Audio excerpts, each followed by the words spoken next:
Hello, welcome to 10 Min Daily News Channel. Thank you for watching us. Please don't forget to like and subscribe. First, let's have a look at today's news. Trump asks appeals court to toss election subversion case, just a day after Supreme Court declined special counsel Jack Smith's request to take up Trump's argument that his actions are protected from criminal prosecution under presidential immunity. Republican senators who voted to acquit former President Trump during his second trial after the January 6 attack on the Capitol largely say they don't regret their votes years later.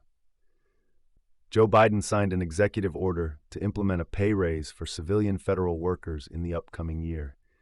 The approved measure solidifies a 5.2% average increase, marking the most significant pay raise for federal employees in over 4 decades. Canadian Prime Minister Justin Trudeau says a second Trump presidency could harm climate goals. Former acting U.S. Attorney General Matthew Whitaker lamented the Colorado Supreme Court's 4-3 decision blocking former President Donald Trump from the state ballot. Former Trump communications director Anthony Scaramucci on Trump's rhetoric compared to Hitler. It's a total dog whistle. Democratic presidential candidate Rep.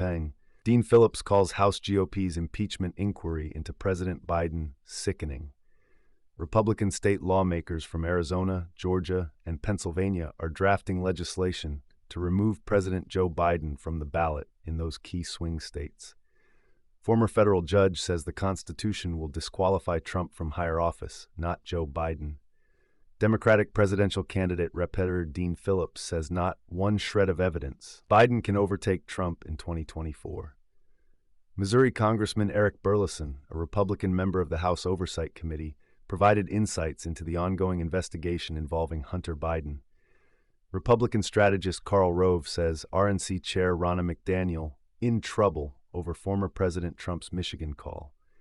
New York Governor Kathy Hochul attempts to boost voter turnout with new law aligning local and state races. The FBI to review reported threats to Colorado justices following ruling in former President Trump's ballot case. Senator Joni Ernst, R. Iowa, is set to introduce legislation to dismantle President Joe Biden's $7.5 billion initiative supporting electric vehicle EV charging stations. The Wisconsin Supreme Court struck down Republican-drawn legislative maps Friday, ordering new state electoral districts be drawn before the 2024 election. A 13-year-old Palestinian child was killed by an Israeli drone near Al-Amal Hospital in Gaza's Khan Yunis, says the Palestine Red Crescent Society. The Gaza death toll has risen to more than 20,420 Palestinians amid Israel's continued bombardment of the besieged enclave since October 7th, says Health Ministry. Pro-Palestinian protesters confront Democratic lawmakers, shut down Chicago interstate. Palestinians flee homes in central Gaza after Israeli evacuation order. Israel continues its deadly bombardment of Gaza as hunger spreads in the besieged enclave. Israeli forces have arrested at least 10 Palestinians off the occupied West Bank in overnight and morning raids, according to the Commission of Detainees Affairs and the Palestinian Society Prisoners Club. The killing of Palestinian journalist Ahmad Jamal al-Madhoun in an Israeli air attack brings the total number of journalists killed in Gaza to 101, says the Gaza government media office. The only way to ensure aid reaches Palestinians in Gaza, secure the release of captives held by Hamas, and prevent further displacement is through a humanitarian ceasefire, says UN High Commissioner for Refugees Filippo Grandi. Joe Biden said he was heartbroken by the news that an American is believed to have been killed by Palestinian terrorist group Hamas on October 7th when it attacked Israel. U.S. President Biden says he did not ask PM Netanyahu for a ceasefire in Israel's war on Gaza during a telephone call between the two leaders. Christians in Lebanon's tense border area prepare to celebrate a subdued Christmas. No one is in the mood for celebrating, says the pastor of the Lutheran Church in Bethlehem. But maybe we are praying even more. Pentagon says Iranian drone attack hit chemical tanker near India. U.S. shoots down 4 drones launched from Houthi-controlled areas. The Saudi-backed Yemeni government and Iran-aligned Houthis have both committed to steps towards a ceasefire, the UN Special Envoy for Yemen said on Saturday. Iran Navy receives new cruise missiles amid growing regional tension. Russian shelling and drone attacks strike Kherson region. For the first time in a century, Ukraine will celebrate Christmas on December 25th rather than January 7th, in a symbolic break with Russian tradition. Report says Russian President Vladimir Putin could be open to a pause in fighting amid Russia-Ukraine war. President Vladimir Putin has been signaling through intermediaries that he is open to a ceasefire in Ukraine. Two former senior Russian officials close to the Kremlin and American and international officials who have received the message from envoys say.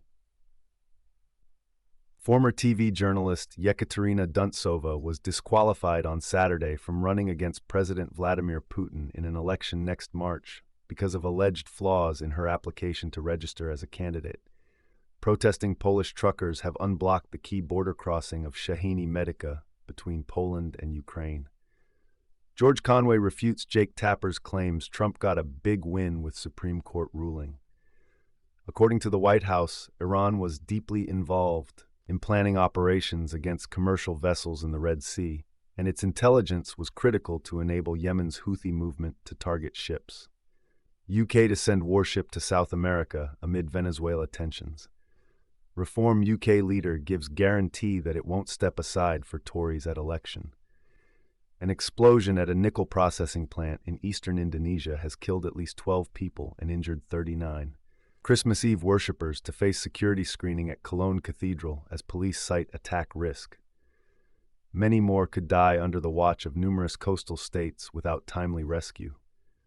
Urgent plea for Rohingya refugees stranded at sea in the Indian Ocean. Rwanda bill will get the job done and stop small boat crossings, says David Cameron. Iran summons Russian envoy over statement on Persian Gulf disputed islands.